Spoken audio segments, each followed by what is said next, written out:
6 juin 1903. Traité de l'humiliation de la monarchie et d'un peuple souverain et uni.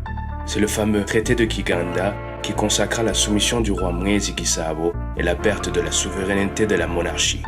Traité conclu après une héroïque résistance des forces royales contre l'installation des Allemands. Ce traité revêt pour tous les Burundais deux symboles.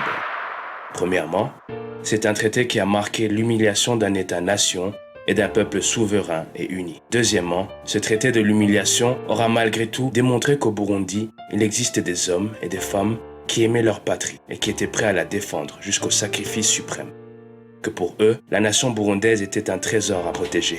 Tout commence avec la fameuse conférence de Berlin, tenue à Berlin du 15 novembre 1884 au 26 février 1885, au cours de laquelle les grandes puissances coloniales se mirent d'accord sur la répartition des territoires de l'Afrique, tout en édictant des règles officielles de colonisation.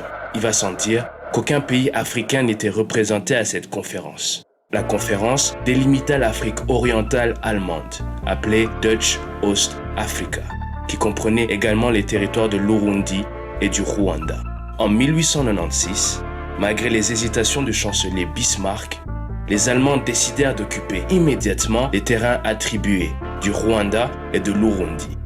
Mais la tâche ne fut pas aisée. D'abord, ils s'établirent sur la côte du lac Tanganyika, précisément à Kajaga. Mais suite à l'insalubrité du milieu infesté de beaucoup de moustiques, ils quittèrent l'emplacement initial de Kajaga pour s'établir à Uzige, Bujumbura actuel. À partir de ce moment, les Allemands durent se heurter à une réelle résistance armée sévère du roi Mwezi Gisabo, les Badasigana, qui combattirent vaillamment contre l'invasion allemande.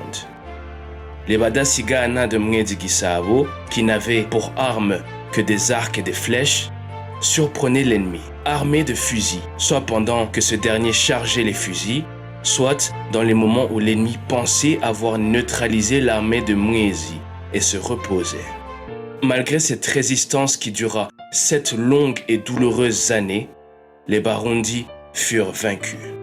Après des combats meurtriers, la perte de nombreux soldats du roi, les vaillants combattants du roi étaient épuisés. C'est alors que le roi, après avoir échappé de justesse à la mort, dut se résigner à négocier avec les Allemands contre son gré et accepta de négocier le 6 juin 1903 à Kiganda un pacte de paix, le traité de Kiganda.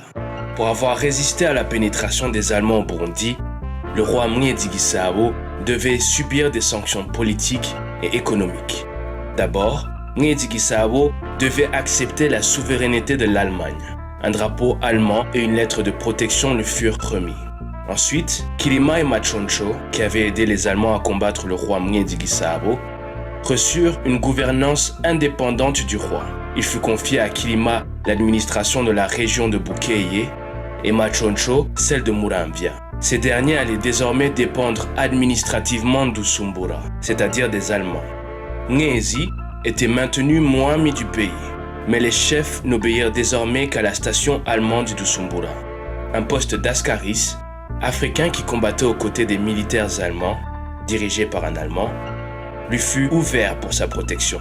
En ce qui concerne les sanctions économiques, en guise des réparations des actes d'insoumission, il fut exigé à Mwezi Gisabo de verser une amende de 424 têtes de bétail. Le roi devait également s'engager à ne plus perturber l'action civilisatrice de la mission de Mugera. Il devait garantir le libre exercice du culte, faciliter la circulation des caravanes et fournir gratuitement des travailleurs pour construire la route Usumbura-Mugera.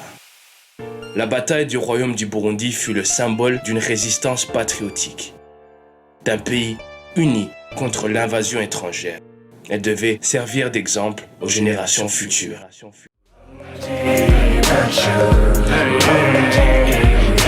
So